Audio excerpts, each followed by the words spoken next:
Great. I think we're going to kick off just while we're waiting for Steve Rotherham to join us.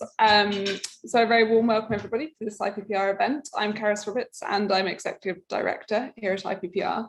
And it's my pleasure to introduce you to our discussion today. We'll be discussing building back better. How can local economies drive an inclusive recovery?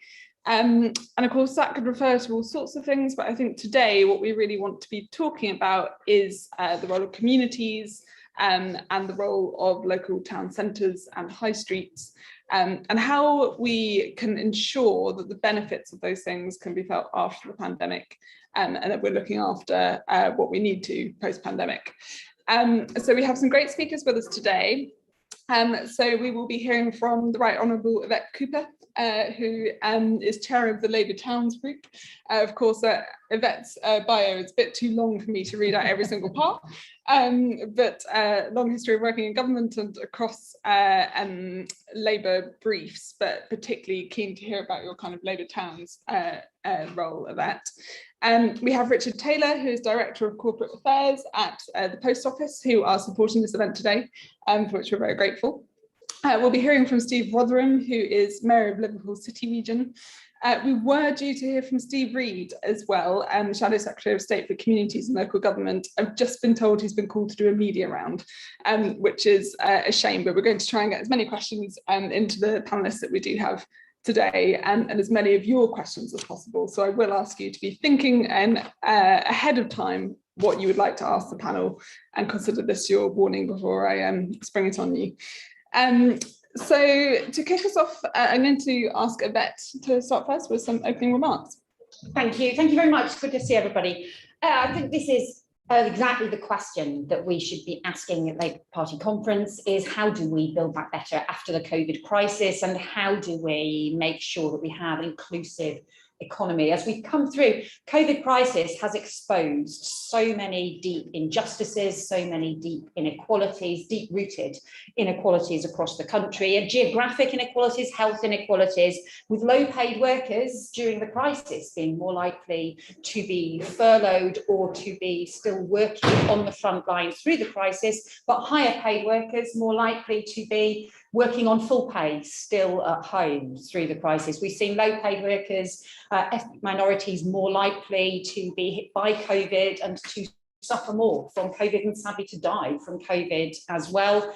And then the economic impacts geographically as well, in the way the government responded, as I'm sure Steve will remind us when he arrives, that when the north of England was heavily hit by COVID, the government's response was only 2/3 of the support that they offered when the south of England and London were hit by the COVID crisis. So against a backdrop where we've seen some of those geographic inequalities over very many years, in which the growth rate is twice as high in London than it is in Yorkshire, when it, and 8 times as high in the northeast. We've got that as the backdrop. Steve, do you want to come and get a seat? Sorry, no, it's all right. Really good to see you.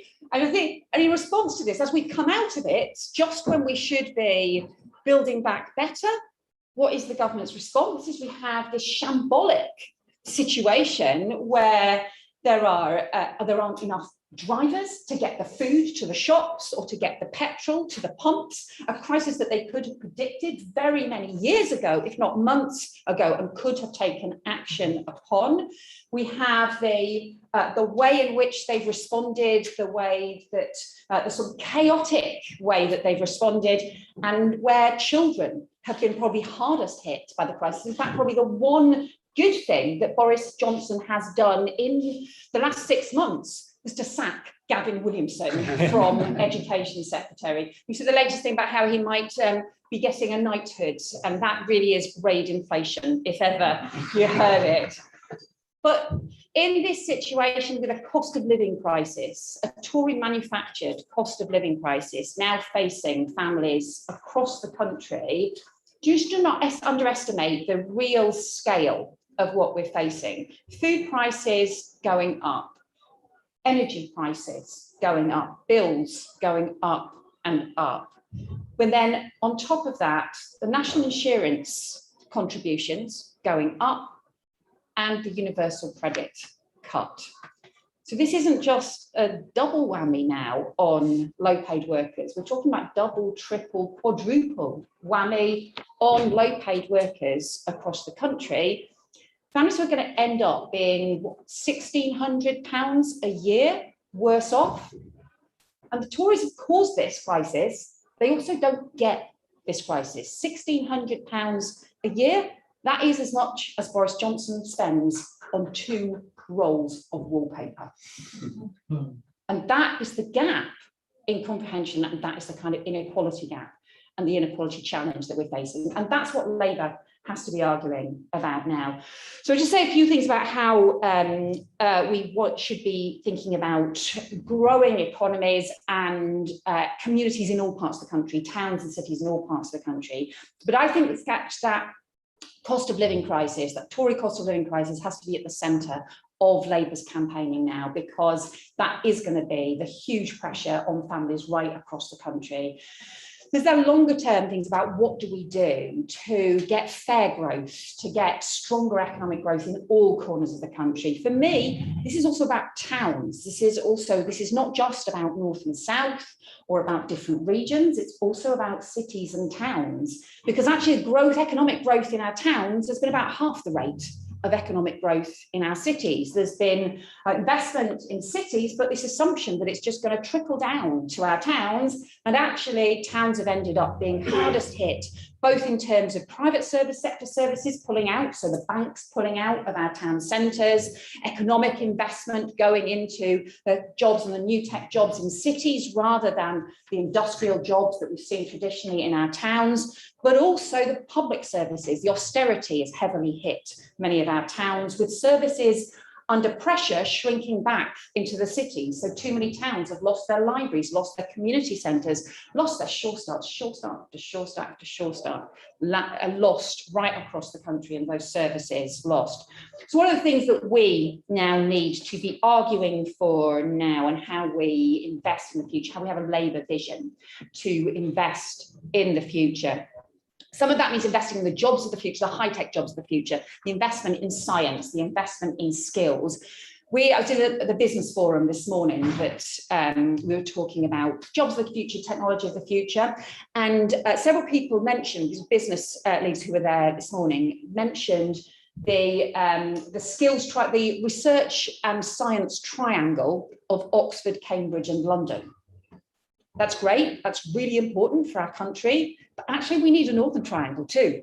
And Steve and I can argue whether it's Leeds, Manchester, Liverpool, or whether Sheffield wants in, or maybe Birmingham or whatever, but either way, we should have an MIT for the North. We should have that skills and research building on some of the amazing research that's already happening. Some of our universities, some of our northern universities actually have better links with industry than actually some of the traditional research based in the South. So why don't we do more and have a government that supports that and can support those new high-tech science jobs of the future? How do we get the skills revolution? The government's focus, they talk about levelling up, they talk about a towns fund, but actually they're not focusing on the skills investment that we need. So we've managed to get, and it was a fight, we have managed to get towns fund investment for Castleford, but we have had to come up with doing a skills hub as part of that, working with the Castleford Tigers, rugby league team that is the pride of Castleford. That actually, to be working with Castleford Tigers and a community-led, skills-based approach for adult skills, actually that is how we will upgrade our local skills, not something that's top-down from the government that then doesn't work and doesn't fit with our communities. Having a local views on what are the skills needs, what are the needs that we have in our local industry and local opportunities is crucial. I think what Rachel said today about the everyday economy was really important. The kinds of jobs in every town, in every community right across the country, how you invest and grow those jobs and opportunities, but how we improve our connections. So Normanton in my constituency is only 20 minutes on the train from the centre of Leeds. There's only one train an hour.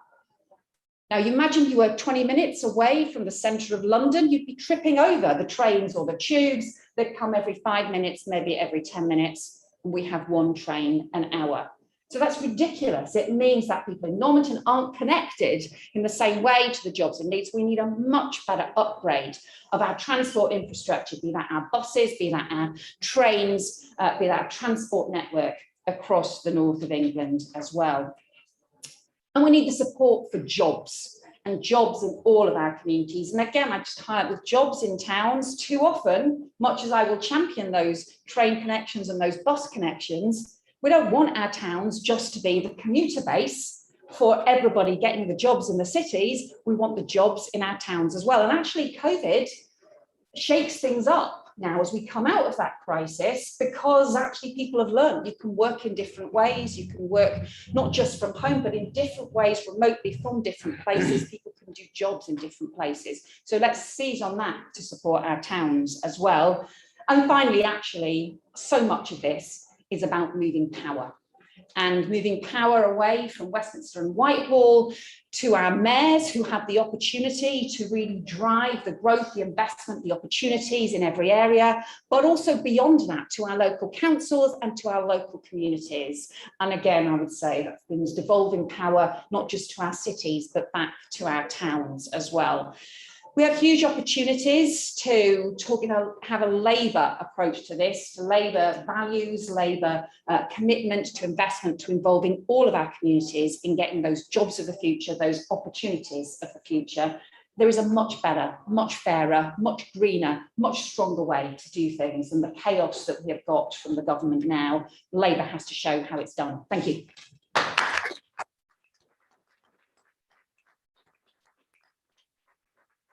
Very much for those comments, Yvette. I'm going to ask for questions for Yvette, because I know that she does have to leave for another event. She's packing them in tonight. So, but before I do, I'm going to kick off with one, which is that, you know, the government, the Conservative government, is very much trying to park its tanks on Labour's lawn in a lot of these topics, and particularly thinking about towns and growth across the country. What is that distinctive Labour approach? Is it about agreeing with the aims but having being more competently delivering it, or would it be fundamentally different in approach? I think the big difference is about people, that we believe investing in people and in places, people in places, whereas all that the government is currently offering is some capital funding, and all of that capital funding is only a catch up on all of the capital funding that has been cut over over a decade, because we had capital funding, for example, through Yorkshire Forward, through our regional development agencies. In the past, we had capital investment under a Labour government to do all kinds of things, to make all kinds of changes. And that was taken away, as well as the funding for services was all taken away under the austerity approach. All they've done now is to offer some capital investment for some areas. So it's not a kind of a plan for everywhere. It's not a plan for jobs. And it's not a plan for people, it's not a plan for skills, and it doesn't listen to people, it doesn't listen to people's own local views about what the most important things are. Mm-hmm. And I completely agreed with your comments about shifting power. And in fact, we had a report out last week, which I'm going to send you because it sounded extremely similar to your remarks. Does anyone have any questions for Yvette? If I could see a show of hands.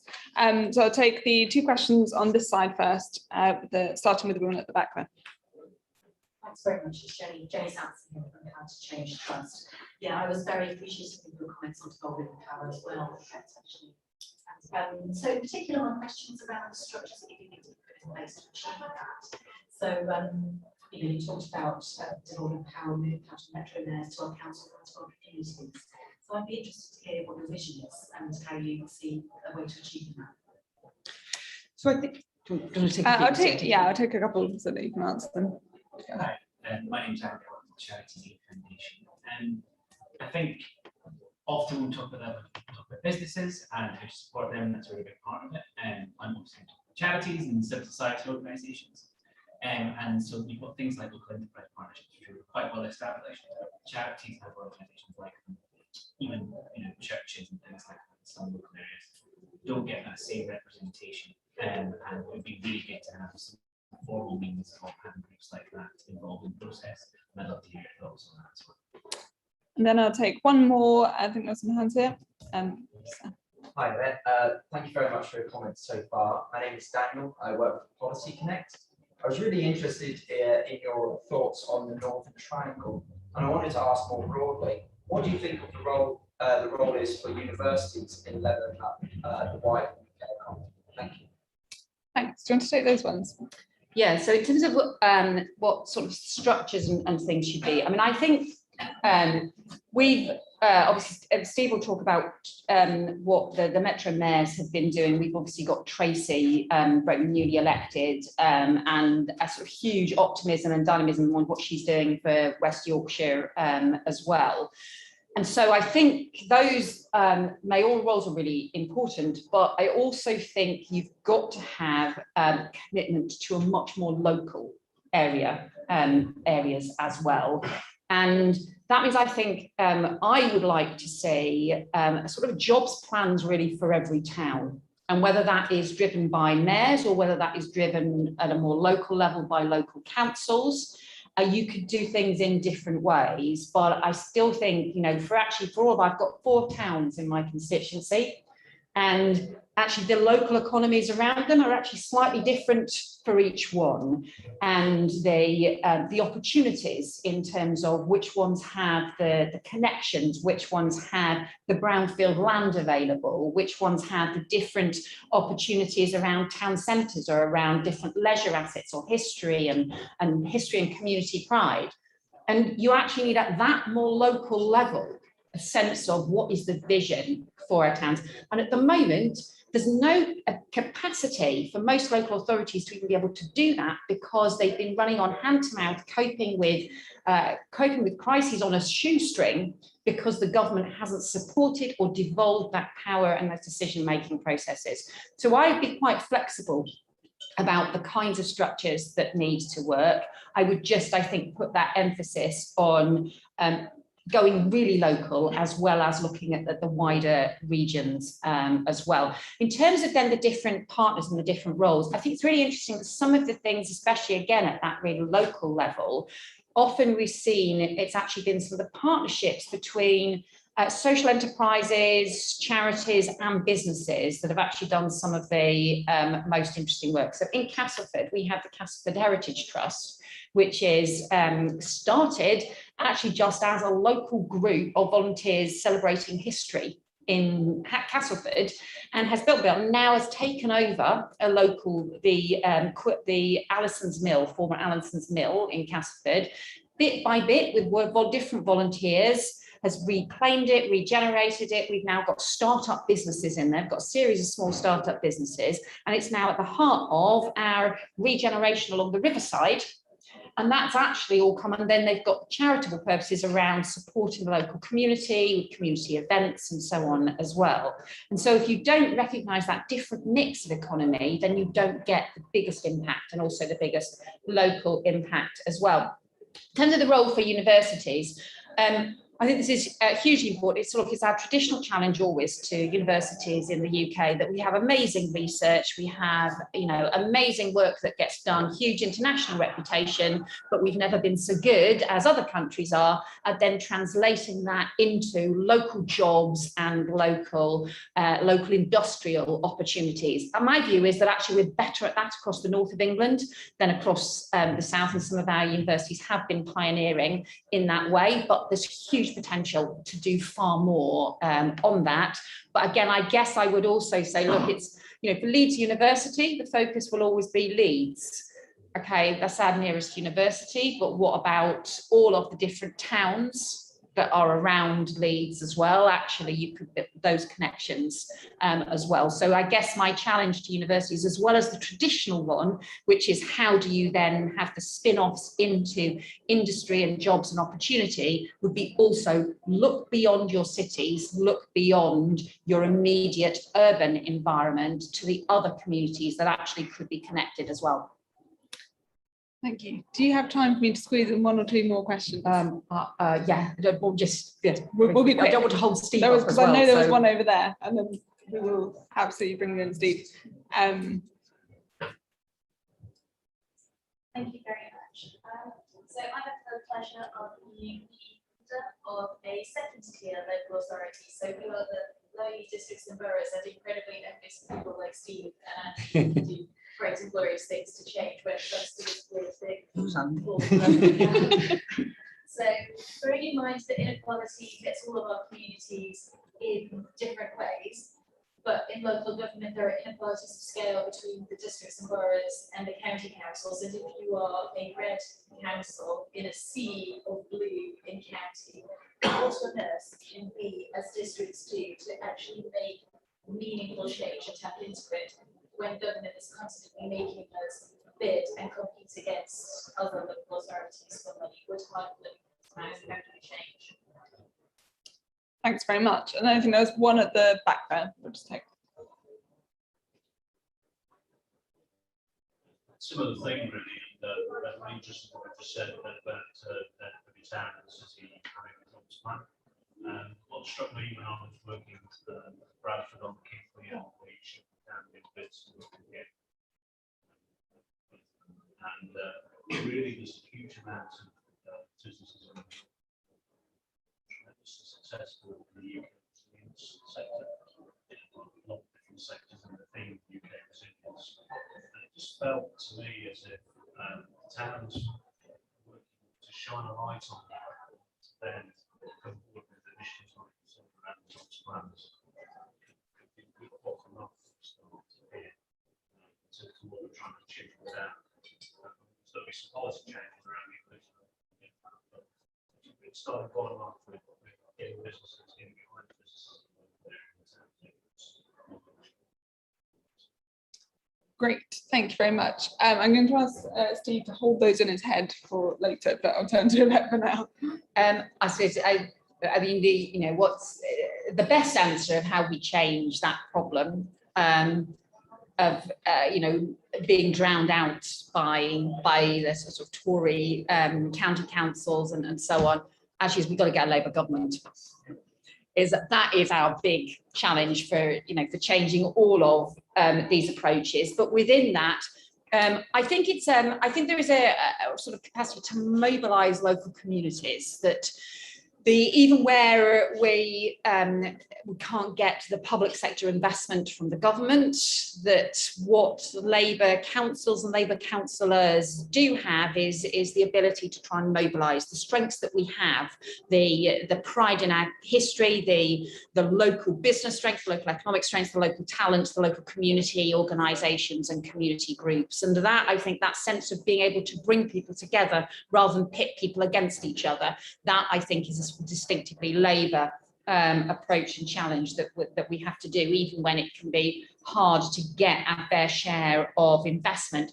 And that point about what are the kind of their sectors, whether it's the resilience or whether it's in other different kinds of sectors, it's that making the most of our strengths and then building on them, looking at what the supply chains are and how you build those opportunities, taking different approaches. There's the approach, for example, that Preston have taken in terms of their local procurement approaches that local council's done there, but there's also the work that can be done within supply chains to look at how you build clusters, how you build those strengths, but crucially how you have the skills support to make sure that local people can get those jobs, to make sure that everybody locally in the local schools that actually has those opportunities, whatever the sector is. I think that the regional development agencies actually did a much better job on this than we've seen over the last 10 years. Now we've moved on from those sorts of structures now, but actually I think it is worth reflecting on what was it that regional development agencies did that worked in terms of looking strategically at network sectors,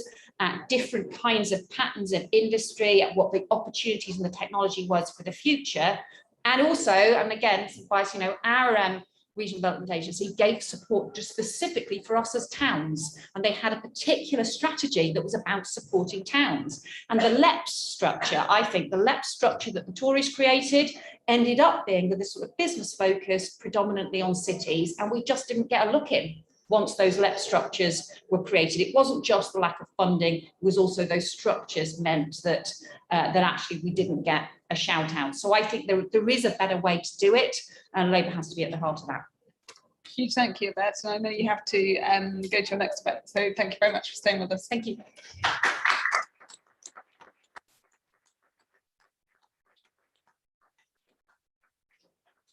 Steve, you've got a preview of the questions that might be to come. Did you want to offer some opening remarks on this topic? Yeah, I'll try and be brief, but the last 18 months have been difficult for us all, of course. But what I think the last 18 months has done is to expose those underlying and fundamental inequalities across our country more than ever. And I was just thinking, as Yvette was speaking, if you overlaid a number of different heat maps, I think you'll start to see a picture emerge. So if you did poor housing, low paid jobs, poor air quality, high rates of unemployment, but then if you put a COVID death rate over that, I think you're going to see some coterminosity in all those different factors. And Yvette, when I first came, I was speaking about devolution, and devolution is a partial solution to some of those issues. I say partial because, one, we talk about devolution as if it's a homogenous thing. It's not. Every devolution agreement is different throughout the whole country. Ours is very different from somebody you won't have heard of in Manchester, for instance. But they're all very different, and some have got things in that we would quite like and we're looking at, and I think we've got some things that others also want. But devolution does give you at least that chance to try to work locally to do things differently. So what is it that we're doing to approach this, place-based levelling up agenda? And I'm talking about our proper levelling up, not what Johnson calls levelling up, because I used to be a bricklayer and I learned how to level things. And the one thing that you don't do is, if there's a high area, you don't give them more, because that only exacerbates the fact that something's not level. And that's what's happened with this supposed levelling up agenda. And for us in our area, it's not just about the investment, it's how you invest that money and what returns you can get. How can you squeeze social value out of the money in your local areas? It was mentioned about Preston.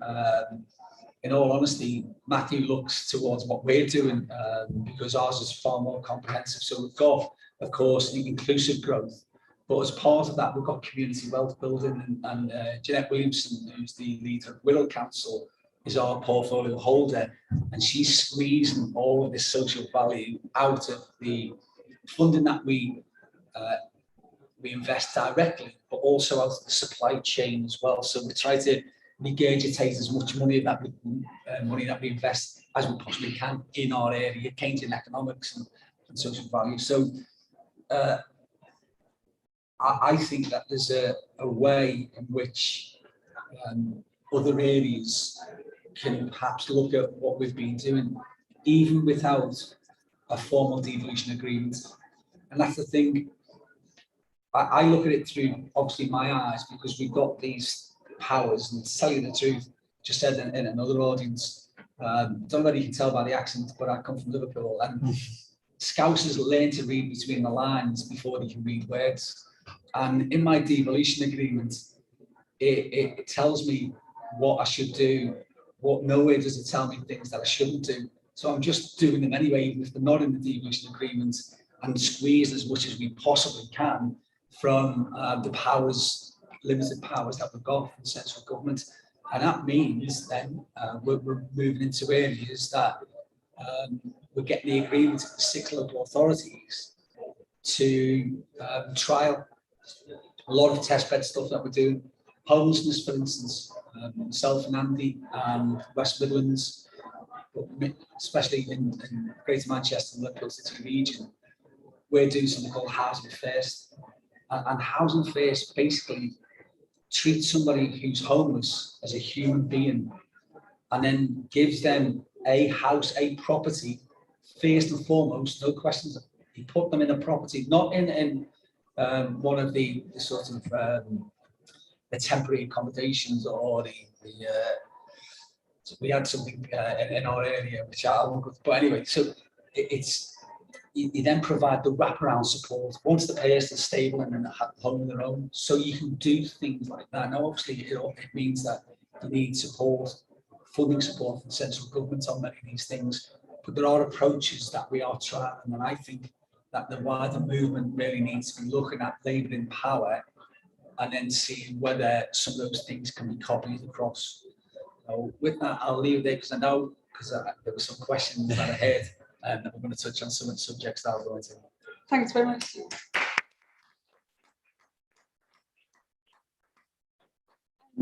I'll turn now to Richard for some remarks.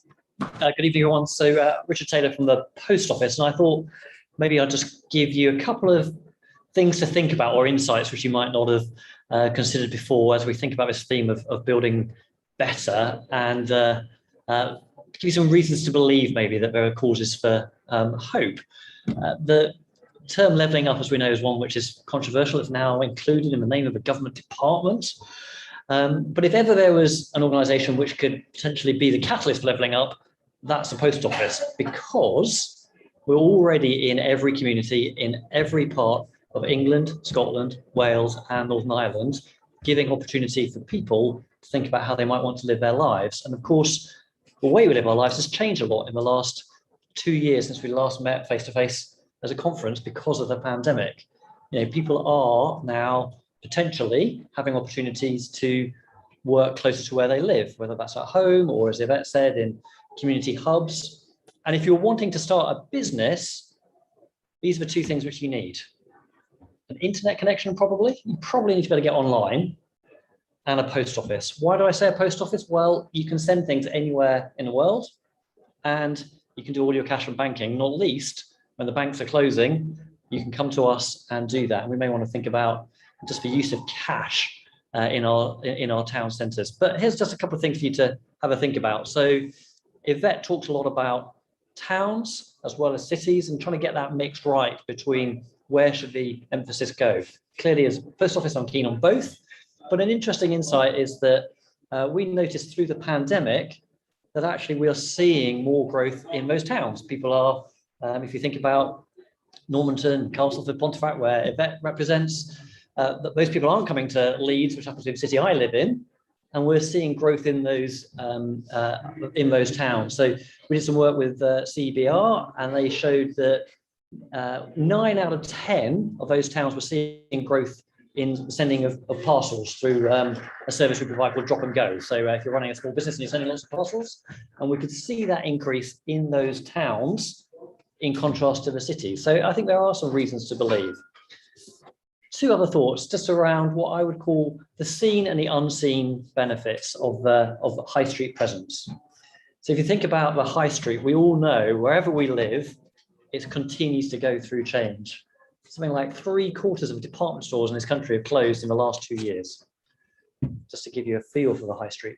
But where we have post offices, we know that 1 in 3 customers in the post office will go to an adjacent shop on the high street. That's about 400 million extra customer transactions a year, spending over £1 billion more. So we're talking about true anchors of a high street. You talk about department stores anchoring high streets. Well, actually, maybe it's the post office. Second is that unseen benefit. So back to, if I want to start a business, what do I need? Well, we know that small businesses heavily rely on being able to access the world. So again, from some of our surveying, we know that 40% of small businesses said they couldn't survive if they didn't have local access to a post office. So it's not meant to be an advert for post office. I'm sure you'll all have your own mixed experiences of it. But just to start thinking in the age in which people are changing the way in which they go about their working lives, where they live, what is it that we can do? What are the reasons to believe? What can we bring to every community, seen or unseen, to help people find some economic prosperity? There's more I'd love to say about cash and things like that, but let's see where the questions go. Perfect, thank you very much.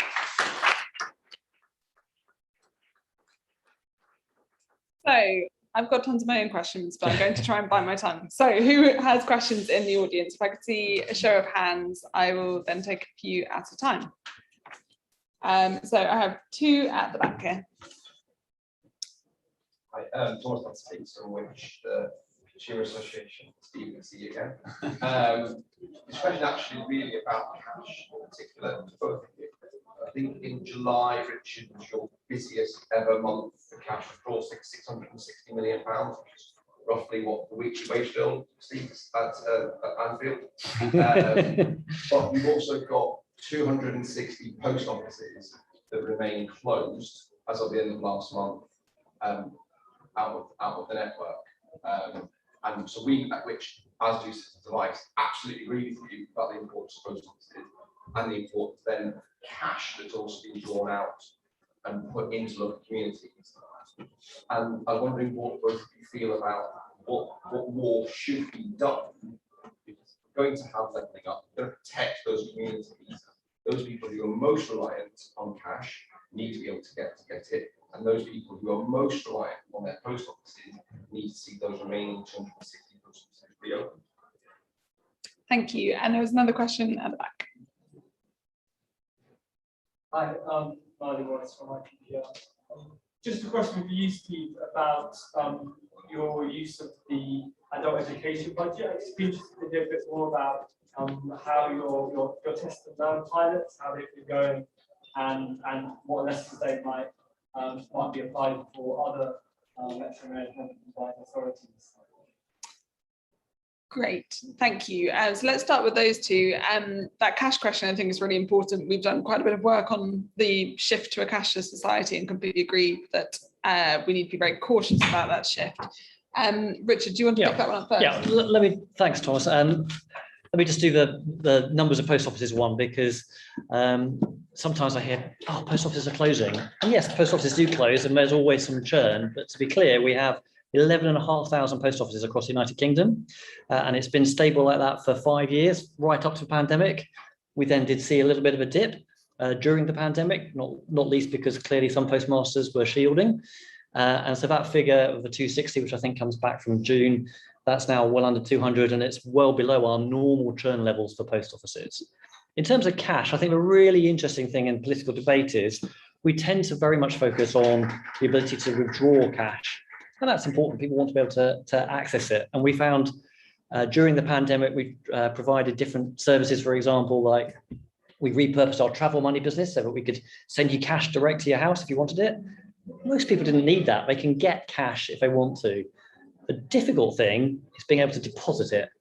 And we're really dependent as a country on depositing it. So the figure you quoted, actually August, we had over £1 billion worth of cash deposits. And this is largely small businesses who are still very dependent on running cash, and they need somewhere to be able to go and cash it up. If you're carrying a lot of cash on you in your own wallet, you normally want to go, I better go and find somewhere to put that in a bank account.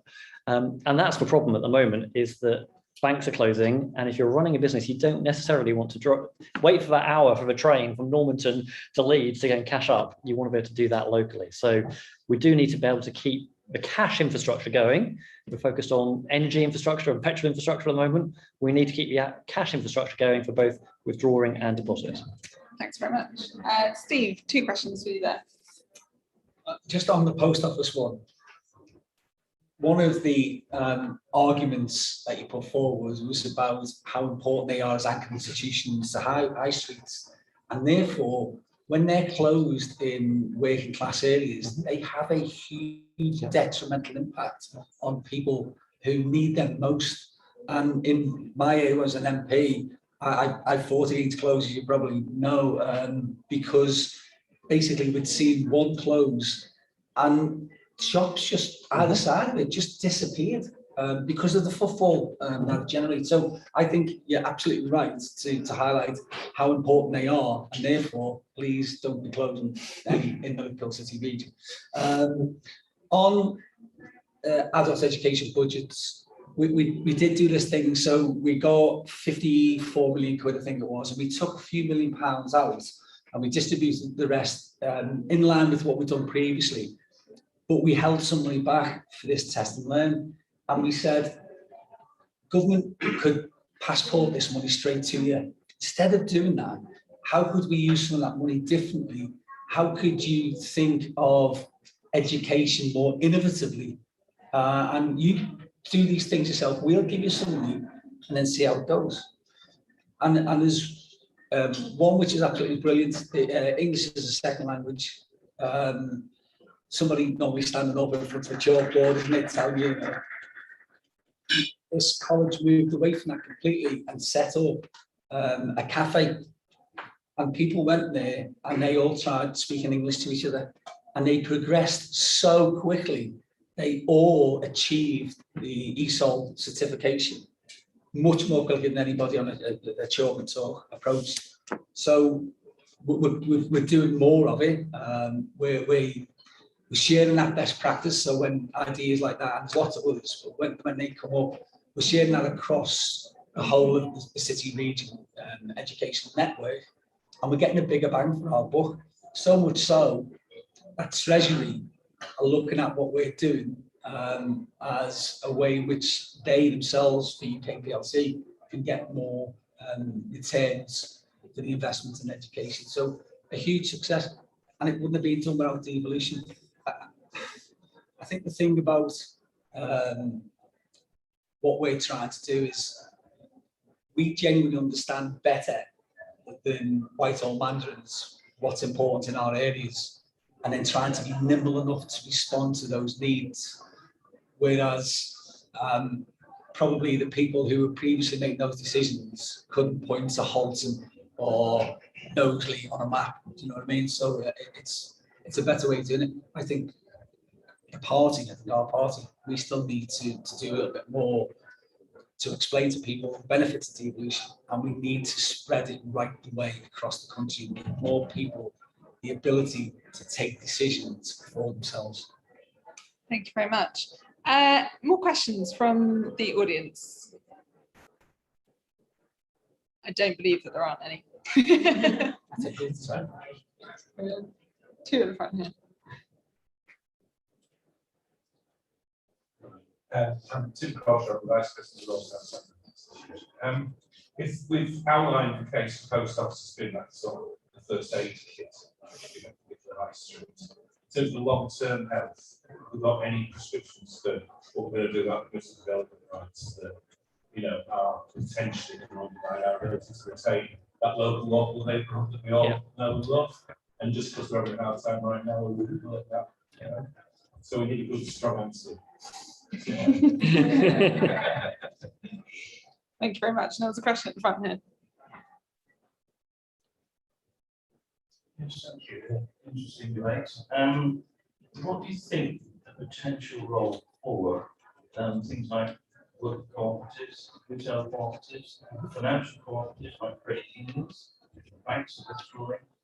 Do credit unions have a role to play in having local finance, co-production, social enterprise, and all of those things? What potential does that have to build some of the gaps we've been identifying?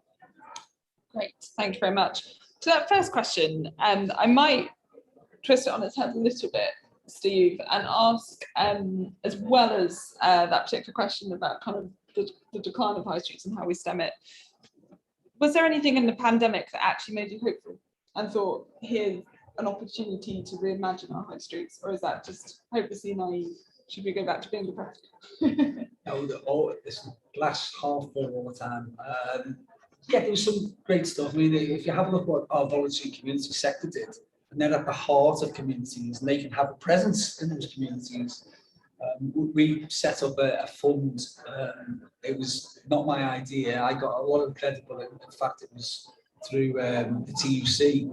We set up a fund which we were able to crowdfund. We got £2.5 million that we give to our voluntary community sector, and they kept the most vulnerable. I'm talking about the most vulnerable. They kept them going, but also it kept the network going, because without that, the network would have collapsed. And so we've got a very strong and vibrant voluntary community sector. I think that we could do more around that. The mutuality sort of approach, I think that there's some legs in that, because we have to reinvent what high streets are for. Because in all honesty, I bet you people here went online and bought something over that 18 months. I don't know what it would be. I just see the amount of parcels that come through for my daughters. So I know that their habits have shifted. And if that's the case, what are they for, and how can we better use the space that they leave behind? And we've set up a community land trust, for instance, and I think some of those could become community assets, and we can decide how we best use those former retail outlets or shops or whatever on High Street. It's an independent district in Liverpool called Lard Lane. It goes there. It's lovely. And what we looked at is whether that could happen somewhere else. So we, there's a thing called Shakespeare North in Prescott, and we invested in Shakespeare North. So there's this unbelievably beautiful roundhouse inside it, and not as beautiful envelope, still a lovely envelope, but inside it's just beautiful. And what we did was the High Street, which was dying on its backside, which is adjacent to it, we pumped some money into that and made it look nice and did all the really nice granite pavement and all. So it's taken off again. So we found a new purpose for it. It's an independent district. So there's lots and lots of things that you can do. But you need local buy-in, and you need people to have the ability to make those decisions for themselves. And specifically on that permissive development rights, how do you launch the fight back against permissive development rights, if you wish to? Well, I think that's been done at a national level, isn't it? Obviously, our councils, I feel sorry for our councils, could get a lot of blame for stuff, and actually their hands are tied on these things. But I think we as a party need to be a little bit more vocal on these things and try and push back against this Tory side. Unfortunately, it's not the most voter-friendly phrase, is it? When you say permissive development rights, I feel like people probably switch off of it. Richard, do you want to so workers' cooperatives, clearly there's space for them, and space for them even running post offices with different models. Post offices thrived. You've all got your own local post offices, but they thrive being co-located with something else which the community needs. Now, often that's a convenience store, but increasingly we've got ones which are effectively, cooperatives where people have saved their pub and they're putting a post office in it as well. So, we need that innovation. We need what the community wants in order to make that sustainable. And I think that could apply clearly to credit unions as well. We're very focused on making sure that as the banks disappear, people can still access their cash. So yes, we'll do agreements with the banks, but if there's ways in which we can do that with credit unions as well, there's a place for the post office to help there. And back to the sort of the first aid of a high street, clearly the post office can't do it all alone. As Steve observed, it's really tough when they do move, and they can temporarily move, or they can move because a postmaster retires. We need to find somebody else to take it on. But the opportunity remains in the same way back to the workers unions, that you can, if we can get it right for the community with the right retail offering, then that community can continue to thrive, even, I dare say, where permitted development happens. Any further questions from the audience?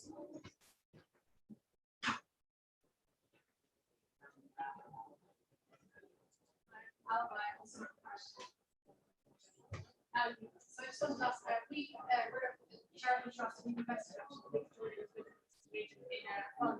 I just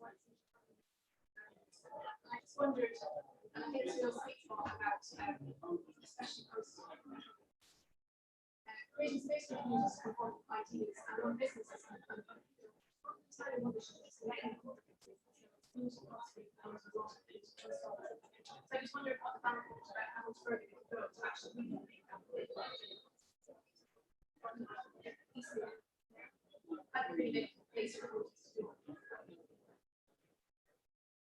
Who'd like to take that first? I can just briefly say, so please do. It's looking for those opportunities. People who want to restart libraries and put post offices in them, for example. This is about serving the community with their needs. So there's a very flexible opportunities and models which we've got, and would love to see more. So yeah, happy to work with you. I actually think we should give the mic back to you, because you'll be able to tell us some of those things better than I know, because you deal with them, and there's some great ideas on the national. Yeah. and it's encapsulating all of the best ideas and then seeing if they will work in a specific area, because not everything does. Just because it's worked somewhere else, it doesn't matter if it's in a different part of the world, and it'll automatically be successful. So that's what I do. I'd love at some of those great ideas. Give local people more decision making. I mean, devolving right the way down as far as it possibly go. And that's the way forward, really. And then people don't feel that they're being left behind, and they don't feel that whether it's national government or a metro area is doing to them rather with them. Can I ask Steve how you think about that? You know, within your combined authority, how do you do that devolution right down to the community level? It's something that obviously we think a lot about at IPPR and at IPPR North, and it's the more people we speak to, the more apparent it is that that is what communities want, whether it's in tackling the climate crisis, whether it's in saving local communities. But what does it look like in practice? And I guess, you know, we had questions about structures earlier.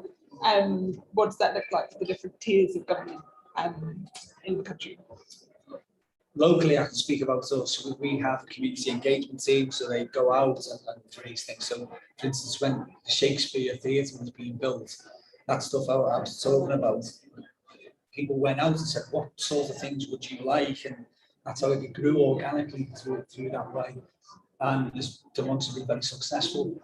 We've got something called the Fairness and Social Justice Advisory Board, and the protected characteristics are all represented on that, but it does a little bit more than that. So that people with lived experience, for instance, when we were designing our housing first approach, we got people who had lived experience of living on the streets to co-design it with us.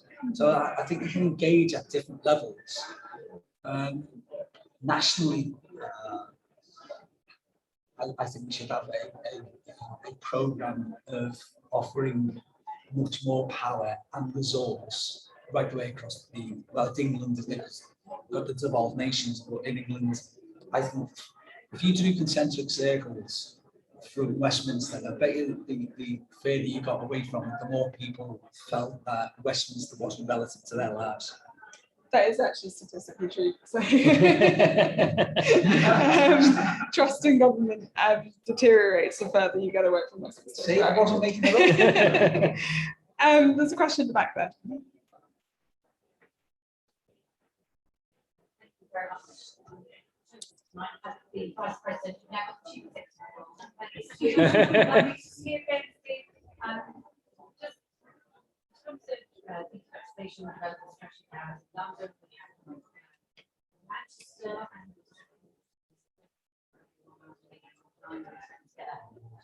you actually have some quite powerful We're just finalising. I think it might be even in the next couple of months, our spatial development strategy, and it's taken a long time to get to where we currently are because of that engagement as well, and trying to get out there and speak to stakeholders and try and get everybody in the right space. We can't allocate land, by the way. That's not part of what came through the orders, the statutory orders from the central government. So it's not the same as Manchester, you know, where Andy had all those problems with his local plans being sort of amalgamated into the spatial strategy. So ours is slightly different than that. But I have somebody who I trust implicitly in our organisation who has advised us on the best way in which we can tailor it to our needs. In other words, if you took our name off the front cover, you'd be able to identify that it's about the Liverpool City region, rather than being vanilla and just a cut and paste or a pastiche or something else. It's very, very much about what we need in our area. But again, I never try to kid anybody that I know more than somebody who's a chief executive of something or an expert in it. I think you have to have exciting evidence. Sorry, we're competing with some drinks over here, so maybe take the mic. I'm just saying, I think you have the most exciting evidence. Road, London, we've done that, and I think I'm in trouble because the other day on an APPG call, Michael Heseltine said the only job that he'd have in politics is mine.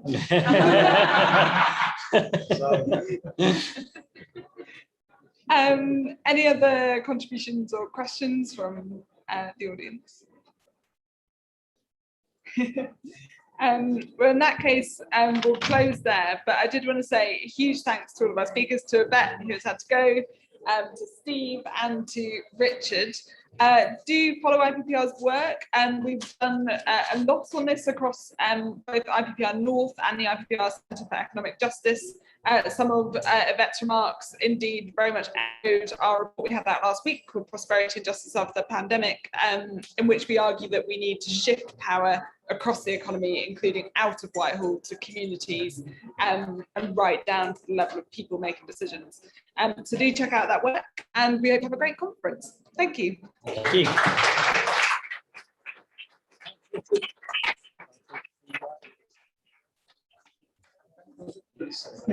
You don't want to fix it.